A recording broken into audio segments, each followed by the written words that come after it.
포스트 코로나 시대를 사는 우리라는 주제로 하나님의 말씀이 우리의 시대에 어떻게 적용되는지를 살펴보았습니다.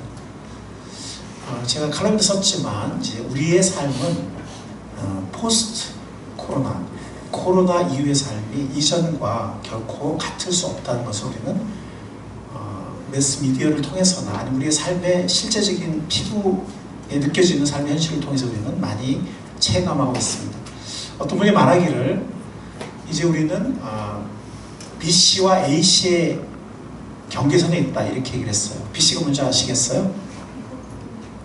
네, Before Christ인데 원래는 BC와 AD, 기원전 기원인데 이 새로운 BC는 Before Corona, AC는 뭘까요?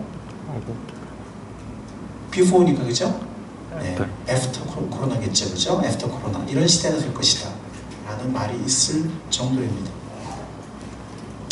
우리는 이 코로나의 전 세계적인 팬데믹 현상에 직면하여 종말의 징조들을 생각해 보았습니다. 지난 몇 시간에 메시지 때. 그래서 종교적인 미혹이 있다는 거, 마태복음으로 읽었던 많은 거짓 메시아들이 나올 것이다.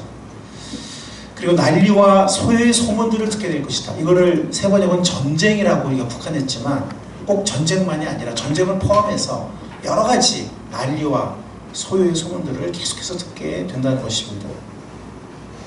나라들이 적대하고 대결합니다. 지금 여러분 아시다시피 미국과 중국이 엄청난 지금 대결을 하고 있고 우리나라와 일본이 대결을 하고 있고 중국과 일본이 또 대결을 하고 또 이란과 이라크가 대결하고 이스라엘은 또 수많은 아랍 국가들이 대결하고 또 아프리카에는 또 대결하고 유럽에는 또 대결하고 또 남미는 남미에서 또 대결을 하고 지금 나라들이 서로를 적대하고 대결할 것이라는 것이 세계 곳곳에서 세계 전역에서 이루어지고 있습니다. 기근과 지진이 증가할 것이다. 많은 나라의 기근은 코로나로 인해서 더 배가 되고 있습니다. 그리고 누가복음 21장에 가보면 전염병이란 말이 나와요. 전 세계적인 전염병도 종말의 징조 중에 하나입니다. 그래서 이런 불법이 성행할 때 이런 흉흉한 시대뿐만이 아니라 또 많은 사람들의 어떤 이기적인 불법이 성행할 때 사랑이 자꾸 식어가는 이런 시대가 될 것이다. 이것이 종말의 징조다라고 성경이 말씀하고 있습니다. 그런데 개개인들은 또 방탕함과 술 취함과 생활의 염려에 빠질 것이다. 그렇다면 하나님을 더 찾아야 될 텐데 하나님을 찾는 사람도 물론 소수가 있겠지만 많은 사람들이 하나님을 찾지 않고 방탕과 술 취함과 생활의 염려에 빠질 것이다 라고 말씀합니다. 누가복음 21장에서 뿐만 아니라 종교적인 핍박이 있을 것이다. 이 코로나 사태도 교회들에 대한 이 반감이 커지고 공격이 더 커졌습니다.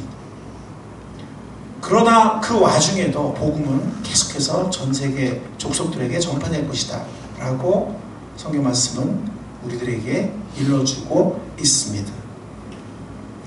우리는 마태복음에서 사실 우리가 아직 읽지 않았던 15절부터 이 1세기 성전 파괴에 대한 묘사가 나오거든요. 그래서 뭐 성전에 가증한 것이 서거든 막 이런 표현들이 나오고 15절 이하에 우리가 지난 시간에 읽었었죠. 예. 그래서 기원 후 70년에 예루살렘이 함락되고 불타고 특히 성전이 파괴되면서 수많은 사람들이 죽임을 당하는 비극이 일어났는데 이것이 이 AD 70년의 예루살렘 성전 파괴가 종말의 성전 모독과 파괴의 한 예비 전조다 라는 것을 제가 여러분들에게 말씀을 드렸습니다. 그래서 이런 성전 모독과 파괴는 AD 70년에만 있었던 일이 아니라 종말의 때에 있게 될 것이다 하는 것입니다. 특히 종말에는 유대인들이 많은 사람이 구원을 받아요. 지금은 유대인들이 뭐 1%도 믿지 않지만 정말 아이러니컬하게도 예수님이 태어난 민족이고 또 구약의 하나님 백성이었던 이스라엘이 지금 예수님을 믿는 크리스천 유대인들이 1%도 안 되거든요. 근데 로마서 11장에 보면 이방인의 충분한 구원받는 숫자가 차고 나면 온 이스라엘이 구원을 받을 것이다 라고 로마서 11장에 31절 32절 그쪽에 보면 그렇게 말씀하고 있습니다. 자, 그런데 이 종말에 있는 유대인들이 회심하는 정말 기적적인 사건이 있게 됐는데 그 직전에 성전이 모독을 당하게 됩니다. 그래서 제가 이 성전에 대한 중동의 상황을 여러분들에게 지난 시간에 말씀을 드렸어요. 그래서 종말의 때에도 성전에 모독이 있게 되는데 그러기 위해서는 성전이 재건축되어야 한다. 지금은 성전이 없기 때문에 그 자리에 이슬람 사원이 서 있기 때문에. 근데 에스겔 38장에 보면 종말에 북방의 연합군이 아마 러시아 연합군이라고 생각이 되어지 러시아와 뭐 이란이나 뭐 하여튼 이스라엘을 공격할 것이 예언되어 있어요. 에스겔 38장에. 그리고 데살로니가서 2장 신약의 데살로니가서 2장에 보면 적그리스도가 언젠가 종말의 때 결정적일 때 성전에 앉아서 자기를 하나님이라고 참칭할 것이다 하는 것이 예언되어 있습니다. 그렇다면 일단 제3성전이 건축이 돼야 돼요. 네, 그런데 제가 지난번 말씀드린 것처럼 지금 성전 부지를 어느 사이에 부지불식간에 이스라엘이 접수를 했어요. 네, 분명히 그 전에 아니었는데 그래서 지금 성전 부지를 확보를 했고 건축은 뭐 그들의 탁월한 기술로 뭐 단시간에 할 거예요. 네, 그래서 이미 목전에 와 있다는 거예요. 즉 예수님이 언제라도 재림하실 수 있다는 거예요. 그러면 그 마지막 7년 대환란 때 그 성전 건축이 되면서 마지막 대환란이 또 있게 될 것입니다. 자, 지난 시간에 말씀드린 것처럼 이 코로나로 인해서 개인에 대한 감시와 통제가 늘어났는데 특히 우리나라 같은 경우 우리 국민의 안전을 위해서 개개인의 생명을 위해서 우리가 우리의 사생활, 프라이버시를 침해한 것을 허용했어요. 즉 신용카드 정보를 추적한다든지 휴대폰을 통해서 동선을 공개한다든지 이런 프라이버시를 침해하면서 우리가 허용을 했는데 미국 같은 나라는 아직도 저렇게 200만 명이 넘게 걸리고 10만 명 이상이 죽어도 아직 프라이버시를 지키고 있어요. 즉 사생활 침범하는 것을 그들은 허용하지 않습니다. 근데 우리나라가 허용했단 말이에요. 근데 지금 많은 나라들이 우리나라의 본을 따르려고 해요. 그렇죠? 처음에는 뭐 사생활 침범한다, 그 다음에 뭐 믿을 수 없다 막 이러다가 이 코로나가 너무 창궐하니까 한국이 잘한 거구나, 우리도 빨리 도입해야 된다. 많은 나라들이 도입을 했고 하고 있습니다.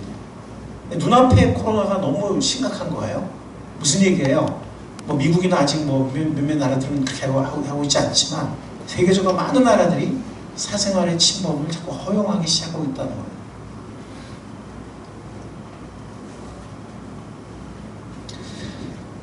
우리가 이 종말에 적그리스도가 출현할 때는 적그리스도가 세계를 통제하게 됩니다. 마치 세계 정부처럼 세계가 하나됨을 강조하면서 이 하나 된다는 게 참 그럴듯하잖아요. 그죠? 하나 된다, 평화다, 참 그럴듯하거든요.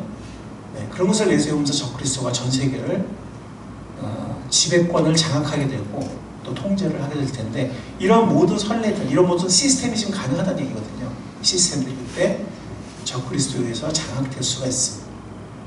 아직까지는 아니지만, 그래서 그런 것들이 데살로니가후서 아까 말씀드린 2장과 또 계시록 13장 이런 데 예고되어 있다라고 제가 말씀을 드렸고, 여러분들이 말씀을 통해서 확인하실 수가 있습니다.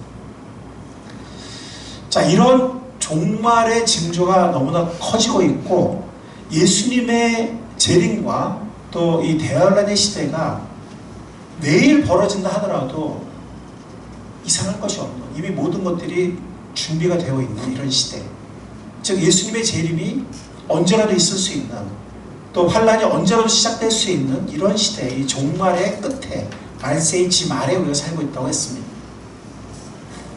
그래서 우리는 이 종말을 내다보면서, 그리고 특별히 예수님의 재림을 바라보면서 우리는 살아가야 됩니다. 정말 우리가 방탕과 술 취함과 생활의 염려에 빠져 있어서만 안 돼요. 시대를 분별하고, 예수님은 날과 시는 알 수 없지만, 몇 월 며칠 이런 거 알 수 없지만 시대를 분별하라고 했어요. 너희가 천기는 분별하면서 어찌하여 시대를 분별하지 못하느냐 이렇게 말씀하셨어요. 날과 시를 정하는 것은 잘못된 것이고 이단이지만 시대를 분별해야 합니다. 가까워지고 있구나. 언제라도 오실 수 있구나. 그러나 우리의 현실은 뭐예요? 하루하루를 우리는 또 현재에 살아야 됩니다. 예수님의 제 이름을 바라보면서 종말의 징조를 분별하며 살아야 되지만 동시에 우리의 발은 땅에 딛고 살아야 돼요. 즉 우리 하루하루를 살아야 되는데 우리는 아까 말씀드린 것처럼 포스트 코로나 시대에 살고 있다는 거죠.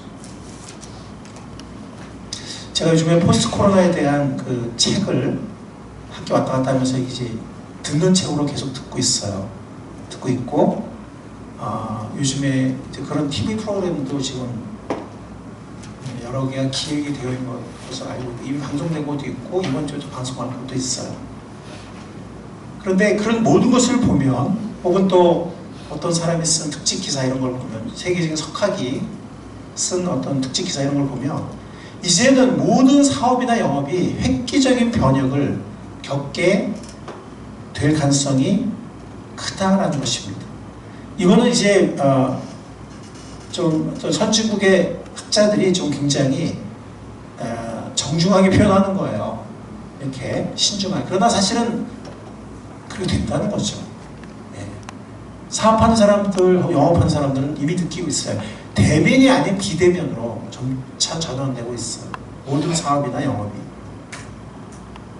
왜냐하면 이 코로나가 이제 지나갈 거라 보지 않기 때문에 또다시 찾아오거나 아니면 또 새로운 변종 바이러스가 또 나타날 것을 우리가 충분히 예상하고 있기 때문에 이것은 제가 예상한 게 아니라 세계적인 의학 전문가들과 방역 전문가들이 하는 얘기예요. 저는 잘 모르죠. 네, 근데 그분들이 한 얘기예요.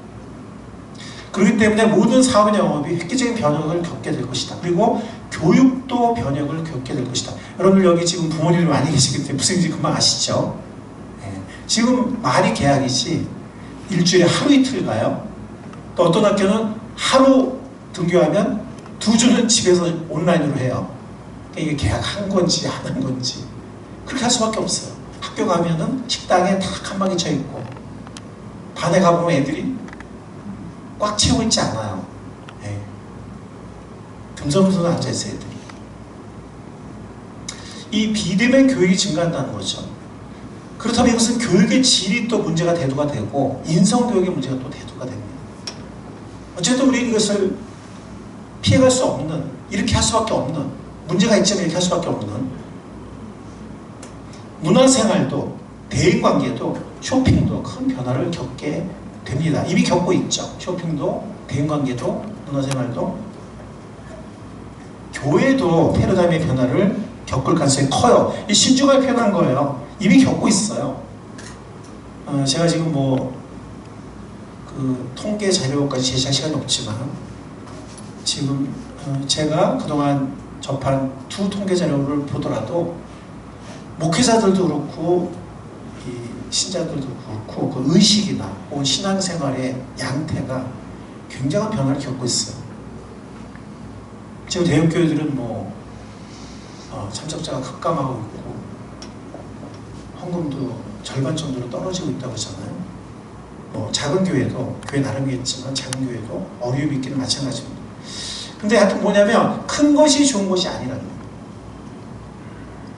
보통 대형교회 다니는 사람들 보면 일단 어디 교회 다니냐 말할 때 어깨 힘이 딱 들어가요. 대부분 그래요. 그러니까 그 교회에서 뭐가 좋다, 교제가 좋다든지 말씀이 좋다든지 성경공이 좋다든지 이런 것보다는 나 그 교회 다녀, 그 큰 교회 알지? 모르고 이상하다는 듯이 우리 교회 몇 명이 모여 항상 그 얘기를 해요. 물어보지 않아도 우리 교회 몇 명이 모여. 그 교회 알지? 나 그 교회 다녀. 이렇게 합니다. 근데 예를 들어서 교제가 좋다든지 자녀들이 어떻게 변하고 있다든지 삶이 어떻게 변하는지 이런 거 없어요. 말씀이 어떻게 어떤 걸 배웠다 이런 것보다는 그냥 나 그 교회 다녀. 우리 교회 사람 엄청 많아. 이걸 내세요. 근데 이제는 그렇지 않아요.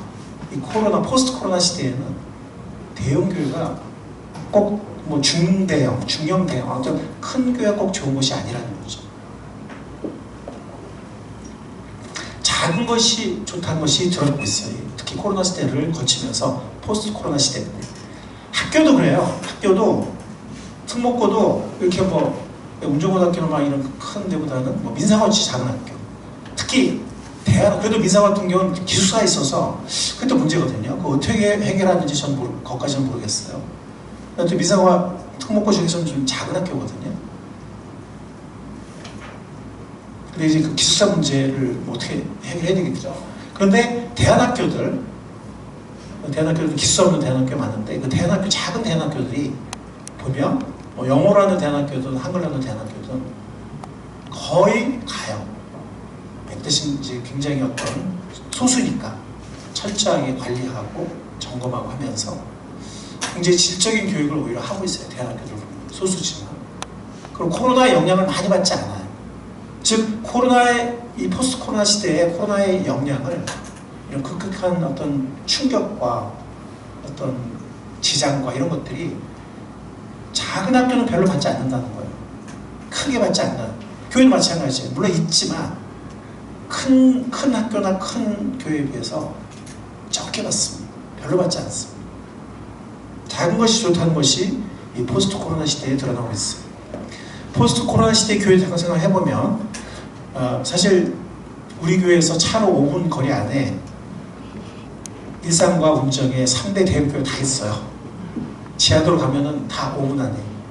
그죠? 예, 3대 뭐 이름을 말할 필요는 없겠죠. 예, 근데 그 중에 가장 큰 교회가 있는데 제가 옛날에 거기에 이제 제가 아는 어떤 사람이 다녀서 제가 알고 있고 또 주보를 제가 봐서 알고 있는데 가장 큰 교회는 평소에도 코로나 이전에도 소그룹 참석률이 30% 정도밖에 되지 않아요. 그러니까 3명 중에 1명 정도. 공동체성이 약하다는 거예요. 그러니까 예배를 같이 드리는 것이, 그러니까 어떤 사람들은 그냥 손님처럼 예배만 드리는 거야. 그리고 아무도 나를 터치하지 말고 가버리는 거예요. 제가 말씀드렸잖아요. 예, 분당에 유명한 교회 있죠. 뭐 지우수리 시간 교회가 있는데 제가 뭐 어떤 때 한번 제가 쉴 때 한번 가봤었는데 예, 주차장에서부터 그 입구까지 쫙 노란선이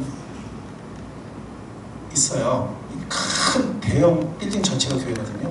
근데 일단 사람들이 옆을 안 봐요. 옆을 봐야 인사도 하고 같은데 앞만 봅니다. 그 선만 보고. 엘리베이터 타죠? 아무 말 없어요. 예배 끝나죠?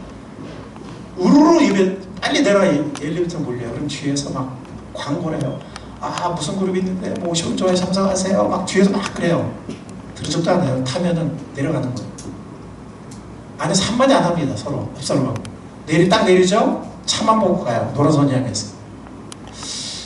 아 이게 교회인가 이게.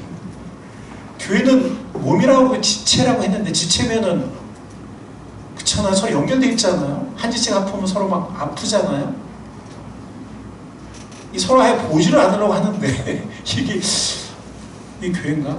그냥 손님처럼 예배만 드리고 가는 거예요. 손님 지체라기보다는.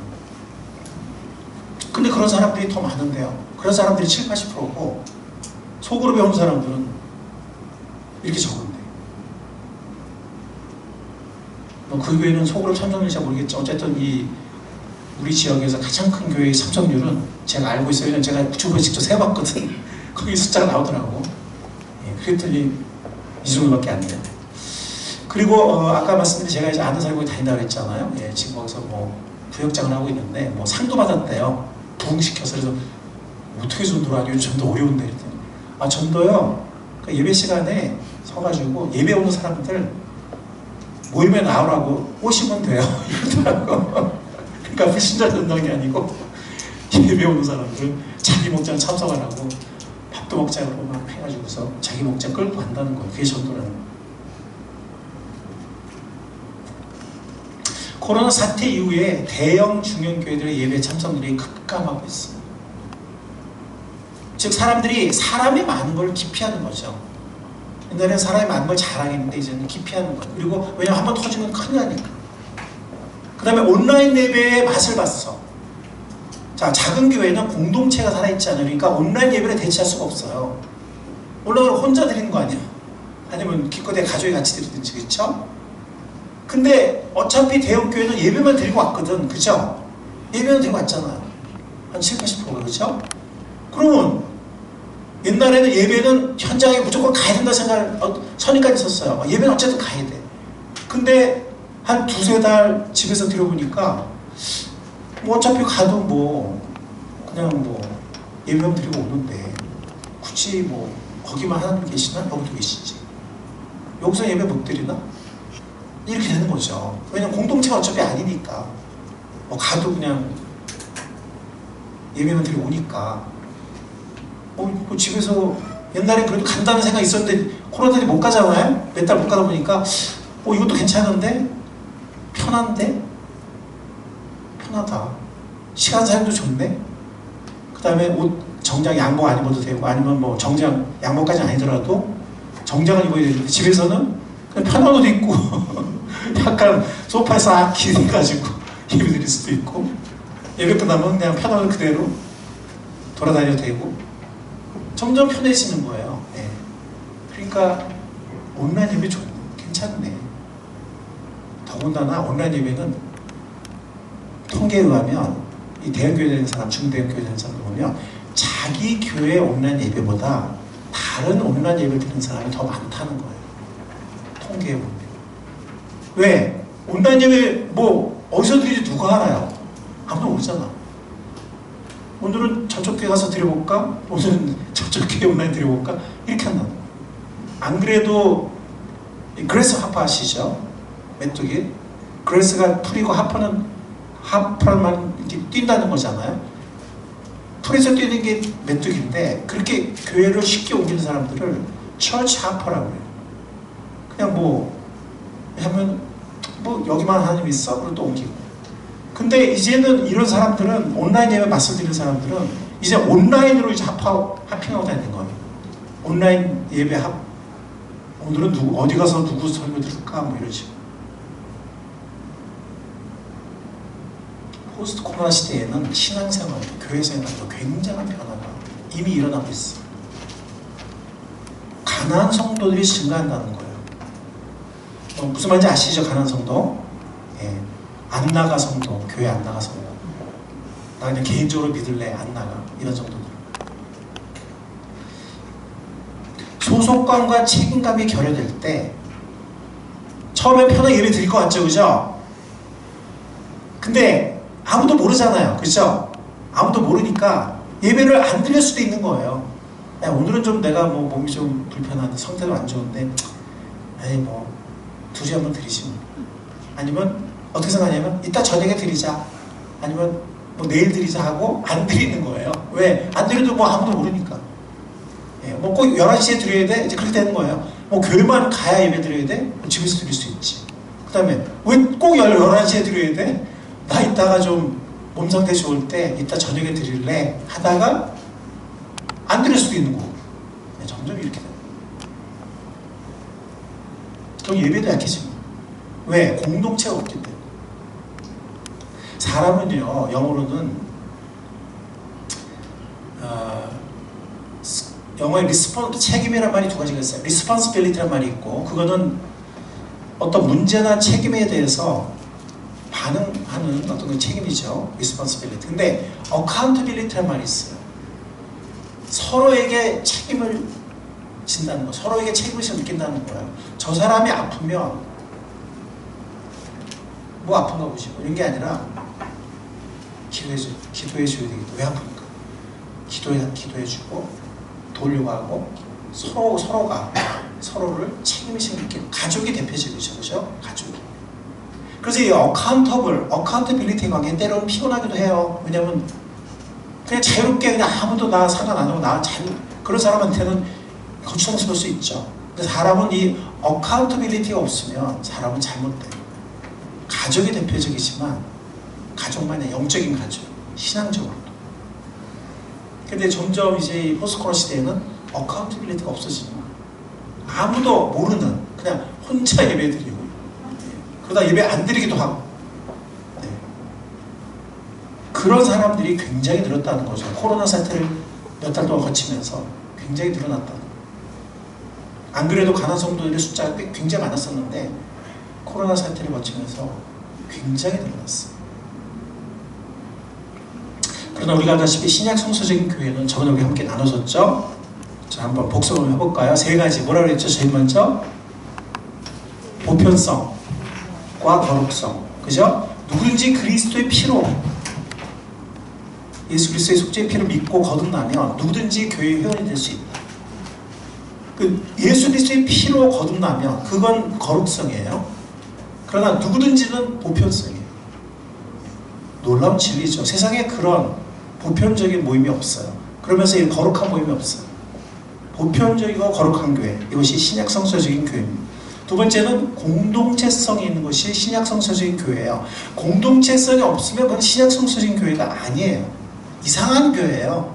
병든 교회예요. 비정상 교회예요. 숫자 자랑은 뭐 하겠어요? 저는 여기 몇 년 동안 영어 도서관 사역을 하면서 사실 옛날에도 도서관이 아니었지만 영어를 이렇게 가르치면서 굉장히 많은 사람을 만났고 또 대형교회 다닌 사람들도 과거에 많이 왔었어요. 요즘보다는 옛날에. 근데 여기 친해지면 얘기를 하죠. 친해지면. 편해서 다닌다는 거예요. 꼭 만족감이 높아서가 아니라 자유롭고 편하고. 그다음에 무슨 행사 같은 거 할 때 좀 약간 좀 이렇게 좀 유명한 사람도 부르고 좀 이렇게 강사도 좀 유명한 사람 돈 있으니까 이런 거. 예, 그런 거. 어떤 강의나 행사 같은 거. 이런 거 좀 그런 건 아니면 편하고 일일상이 이제 어떤 소속감이 있는 것도 아니고 어떤 만족감 높은 것도 아니고 그냥 편하고.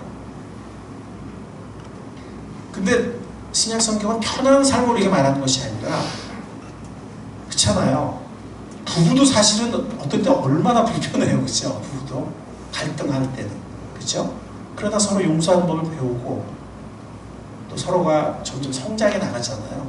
그게 바로 교회에 하는 뜻이에요. 때로는 갈등이 있지만 용서할 줄 알고 해결할 줄 알고 용서할 줄 모르고 해결할 줄 모르면 우리는 스스로에게 물어봐야 돼요. 과연 나는 구원받은 사람이 맞나? 용서받은 사람이 맞나? 복음으로 하나님과 화목된 사람이 맞나? 생각해야 돼요. 정말 내가 거듭난 거 맞나? 성경은 때로는 갈등할 수 있고 부딪힐 수 있지만 그럼에도 불구하고 서로에게 책임감을 느끼는 관계, 지체의 삶, 공동체성을 성경으로 보여주면서 그런 교회가 진정한 신약 성서가 보여주는 교회라고 우리들이 분명히 말씀하고 있습니다. 마지막으로는 사도성 있는 교회예요. 세상으로 보냄받은 왕같은 제사장들이 모이는 곳이 교회예요. 만약에 교회가 그냥 여기가 좋사오니 그냥 여기 음악 찍고 삽시다 그러면은 변화산상에서 베드로가 하는 생각이 똑같아요. 아유 저 밑에 그냥 피곤해요. 아유 사람들이 피곤해. 그냥 여기 음악 찍고 여기서 우리 살아요. 여기서 우리끼리 찬양하고. 교회는 그런 곳이 아니에요. 그걸 천국에서 그럴지 모르지만 천국도 그렇지 않겠지만 특히 우리 현재 이 세상에서 교회는 세상으로 보냄받은 공동체예요. 우리끼리만 그냥 교제가 좋네, 뭐 우리끼리 예배드리고 이런 게 아니고 세상으로 보냄받은 증인들의 공동체라는 거예요. 이 세 가지가 있을 때 신약 성서적인 교회입니다. 신약 성서를 보여주는 교회의 모습. 그래서 지금은 교회의 크기가 중요한 게 아니에요. 건강성이 중요해요. 그 건강성은 성서적이냐에 와요. 아멘. 아멘. 하나님 말씀대로 할 때 그것이 가장 건강하다고 믿습니다.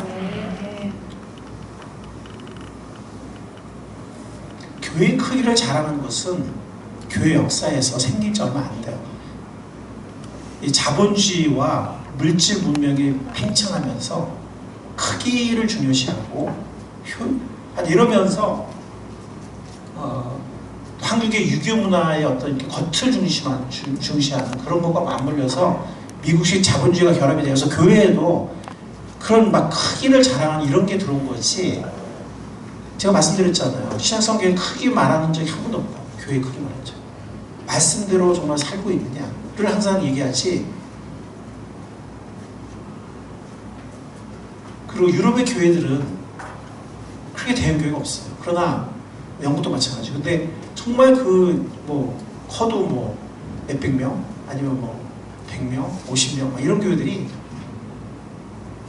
어떤 교회는 20, 30명 이런 교회들이 굉장한 일들을 해요. 하나가 되면서.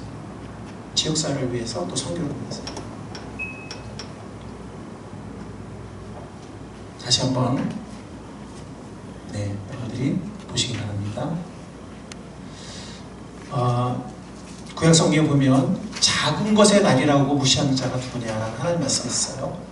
그 작은 성전을 기초로 올 때, 그러면서 언젠가 하나님 나라가 왕성하게 될 것이다 라고 말씀합니다. 예수님도 하나님의 나라가 정말 겨자씨처럼 작다가 언젠가 그것이 큰 나무가 된다 이런 말씀하십니다. 아까 제가 말씀드린 것처럼 학교도 작은 학교가 이 포스트 코로나 시대에는 효과적일 것입니다. 홈스쿨링도 늘어나고 있어요. 전 세계적으로 지금 이 포스트 코로나 시대에 홈스쿨링이 늘어나고 있어요. 여러분들 그 제시고 선교사 아시죠? 밤 선교사. 요즘에 밤 선교도 계속 늘어나고 있어요. 제가 이제 이 포스트 코로나 때 그 선교 현장의 변화, 선교 사역의 변화에 대한 글을 읽은 적이 있는데, 앞으로는 밤 선교사들이 늘어날 수밖에 없다 라고 얘기를 하더라고요. 그 제시고 선교사처럼. 근데 어쨌든 필리핀 북부의 홈스쿨 책임자이기도 한데, 또 이제 외국인들을 위한 또 영어 학원 운영하면서 복음을 전하기도 하고 하는데, 지금 필리핀에서 홈스쿨이 굉장히 그 신청자들이 늘어나고 있대. 미국도 마찬가지죠. 한국에는 통계가 없지만 한국도 분명히 그렇게 되고 있을 겁니다. 성경에 충실한 작은 교회들이 중요한 시대가 됐어요. 원래 중요해요. 원래 중요한데, 원래 사람 자체가 자꾸 큰 거를 이렇게 숭배하다 보니까 그런데, 이 포스트 코로나 시대는 더더욱 그렇다는 거죠. 성경에 충실한 작은 교회들의 역할이 너무 중요하다는 거죠. 그리고 언젠가는 온 세상에 하나님의 나라가 임하게 될 텐데, 그 각 지역마다 지역사를 섬기는 작은 교회들이 지역과 친밀한 관계를 맺으면서, 제가 이게 안 믿는 사람 얘기해 보면요, 신뢰가 없는데도 대형교회에 대한 반감이 있어요. 교회가 뭐 회사야, 기업이야, 왜 이렇게 커? 돈 다 어디서 나오는 거야? 하여튼 이 안 믿는 사람도 뭔가 대형교회에 대해서는 약간 좀 이렇게 그게 있어요. 기존 신자들 중에서는 편하게 다닐 수 있으니까 선호하는 게 있을 수 있는데, 이 작은 교회, 동네 교회에서 작은 교회들이 이 지역사회를 섬기고 관계를 맺고 필요를 채우고 하는 게 너무나 중요하다는 겁니다. 예수님 말씀이에요. 자, 같이 읽어보겠습니다. 시작. 다만 너희는 그의 나라와를 구하라. 그러면 이런 것들을 너에게 더하시리라.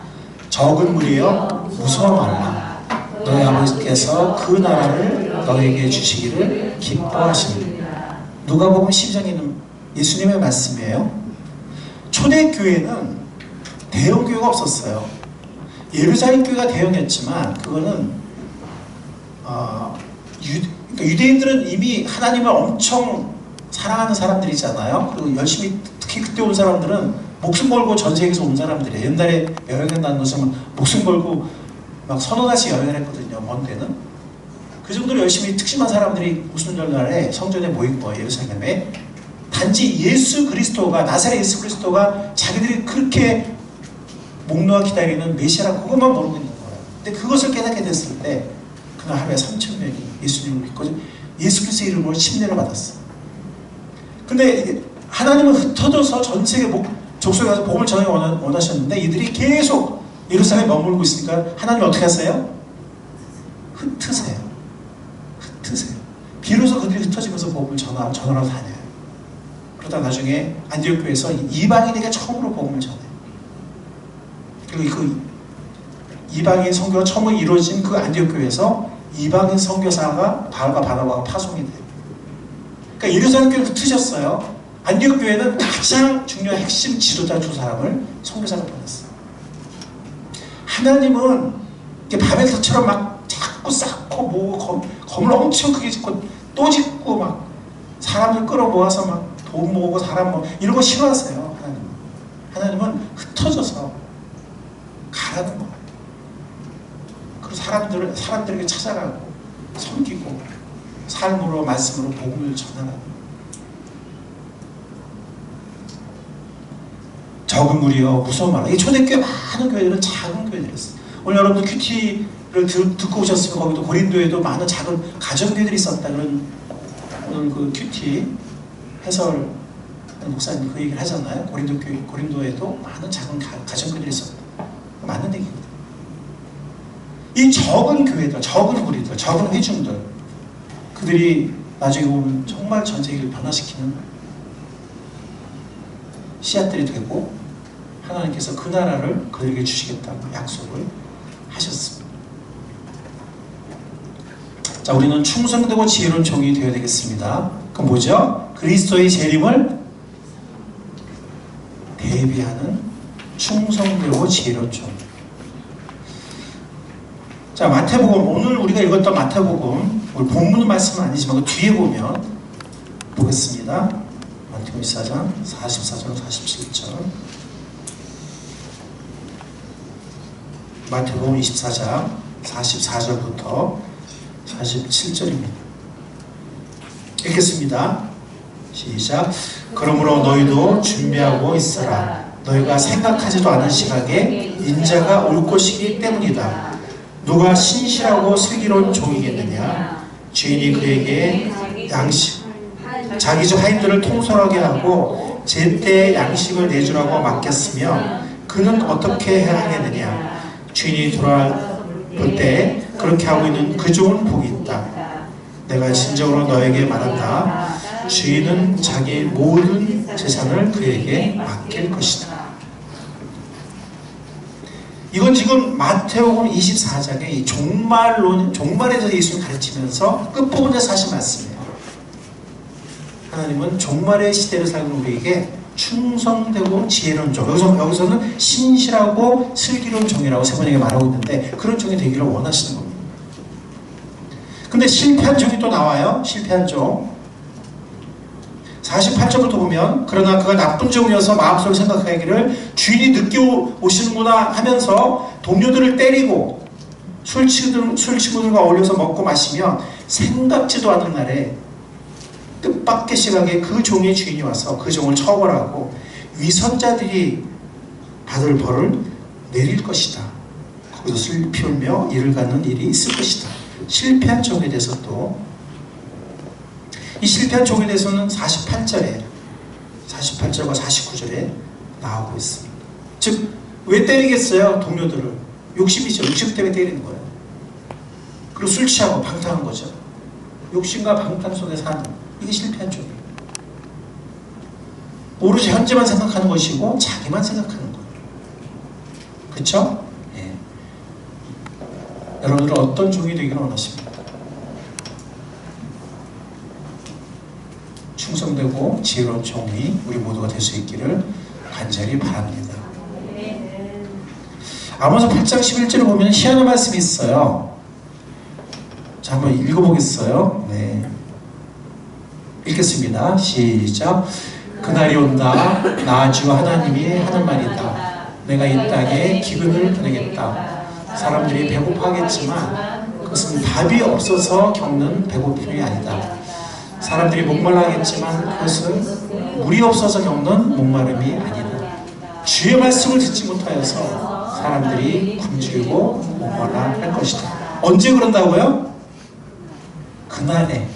언제겠어요? 마지막 때예요. 마지막 때. 다니엘서 12장은 종말의 때에 대해서 우리에게 말씀하고 있습니다. 지금 1절을 여기서 뺐는데 1절이 바로 종말을 말하고 있어요. 1절이. 여러분 보세요. 나중에 중요한 건 2, 3절인데 제가 2절을 읽겠습니다. 여러분들 3절을 한번 읽어보시기 바랍니다. 그리고 땅속 티끌 가운데서 잠자는 사람 가운데서도 많은 사람이 깨어날 것이다. 그들 가운데서 어떤 사람은 영원한 생명을 얻을 것이며 또 어떤 사람은 수치와 함께 영원히 모욕을 받을 것이다. 지혜 있는 사람은 하늘의 밝은 빛처럼 빛날 것이요 많은 사람을 옳은 길로 인도하는 사람은 별처럼 영원히 빛날 것이다.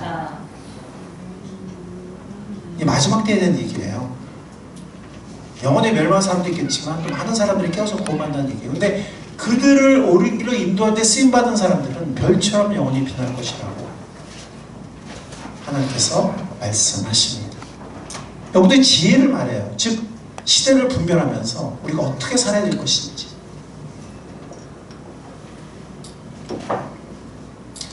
전도에도 지혜가 필요해요. 그죠? 예. 사실 많은 사람들이 하나님 필요하는데, 예수님 필요하는데, 이게 딱 마음의 장벽으로 딱 경계를 하고 있거든요. 문을 딱 닫고 있거든요. 그죠? 그래서 사람들의 필요를 채우면서 마음의 장벽을 효과적으로 허무는 지혜가 필요합니다. 근데 우리가 요즘 우리 교회가 행복의 길이라는 공부를 이제 시작을 했는데, 뭐 이것만이 지혜로운 길이라고 생각하지는 않지만 굉장히 창의롭고 지혜로운 길 중에 하나인 것 같아요. 행복의 길. 근데 내용을 보면은 이렇게 마음의 치유에 대한, 우리 영혼의 치유에 대한 그런 얘기잖아요. 그래서 내주에 많은 사람들을 행복의 길, 막 무조건 교회 와라 이거보다는, 그건 좀 쉽지 않죠. 정벽이 있는 상태에서 무조건 교회 와라 이건 쉽지 않아요. 근데 그냥 개인적이건 뭐 두세 명이거든, 아니 부부든 행복의 길을 같이 공부하면서 마음이, 그 영혼이 치유될 수 있도록 하면서 또 서로가 점점 친해지면서 그렇게 관계를 맺고 또 주님께로 인도한다면 굉장히 참 창의적이고 지혜로운 길 중에 하나가 아닌가라는 생각을 합니다. 그래서 결국에는 최종적으로는 그리스도의 구원을 인도하고 교제의 공동체와 예배를 인도를 하는 거죠. 전도에도 요즘에는 창조적인 지혜가 필요합니다. 특히 포스트 코로나 시대 때는 더더욱 그러겠습니다. 우리 삶의 적용을 생각하면서 우리 오늘 메시지를 마쳤으면 좋겠습니다. 이런 때가 어떤지 여러분 아시죠? 이렇게 세상이 불안하고 혼란이 있는 그런 시대입니다. 불안과 혼란이 있는, 또 많은 사람들의 탐욕과 방탕이 있는 이런 시대입니다. 이기적인 욕심이 난무하는 이런 시대입니다. 종말의 시대입니다. 마지막 때입니다. 하나님 우리가 깨어있기를 원하십니다. 깨어서 기도하는 파수꾼의 삶을 살기를 원하십니다. 만약 우리가 이런 때 깨어있지 않는다면, 기도로 깨어있지 않는다면 우리도 이 세상의 급류에 휩쓸려서 우리도 흔들리고 우리도 쓰러질 수 있습니다. 그럴 때 우리는 하나님 우리에게 찾으시는 충성되고 지혜로운 삶을 살 수 없습니다. 깨어있는 우리가 될 수 있기를 바랍니다. 깨어서 기도하는 우리가 될 수 있기를 바랍니다. 우리 파수꾼의 삶 기도, 제4기 파수꾼 기도가 내일부터 시작이 됩니다. 아까 말씀드렸죠? 어카운터빌리티가 필요해요. 아니 뭐 꼭 써야 돼, 그냥 하면 되지. 아니 뭐 집에서 하면 안 돼? 다 돼요. 하세요. 집에서 하세요. 하시지만 이거는 딱 책임을 지고 하세요. 나와서 하세요. 왜냐하면 우리는 서로에게 책임감이 필요한 존재들이에요. 깨어서 기도하는 파수꾼의 삶을 우리가 살아갈 필요성이 있습니다. 그리고 말씀을 나눠주는 삶, 아까 말씀드렸던 말씀의 기갈이 이 종말의 때에 더 심해지기 때문에, 육신의 기근도 심해지지만 말씀의 기갈이 더 심해지기 때문에, 그리고 아까 다니엘서 말씀드린 것처럼 지혜롭게 영혼을 인도하는 삶, 하나님 우리에게 그런 걸 원하시는 것 같습니다. 포스트 코로나 시대에는 우리에게 창의적인 지혜를 요청합니다. 즉 전도에도 포스트 코로나 이전과 우리는 모든 것이 달라지기 때문에 전도에도, 목장 사역에도, 성경 공부에도, 관계 맺는 것에도, 또 아이들의 교육에도, 자녀 교육에도 우리는 더 많은 창의적인 지혜가 필요한 시대에 살고 있습니다. 우리가 이 지혜를 어떻게 하면 얻을까요? 제가 성경에서 인용은 안 했죠. 야고보에 보면 너희 중에 누구든지 지혜가 부족한 자는 어떻게 하라고 그랬죠? 구하라 그랬어요. 아멘. 아멘. 구하라 그랬어요. 구하면 너에게 주실 것이다 그랬어요. 특히 어려운 때.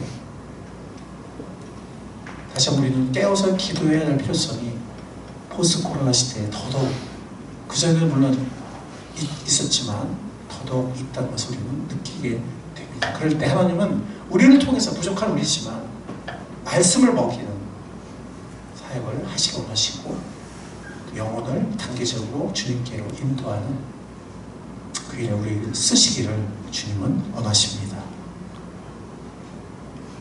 주님은 우리에게 말씀하셨습니다. 시대를 분별할 수 있도록 분별할 수 있는 말씀 주셨고 분별하라고 하셨습니다. 그러면서 충성되고 지혜로운 종을 기다린다고 하셨습니다. 기도하겠습니다.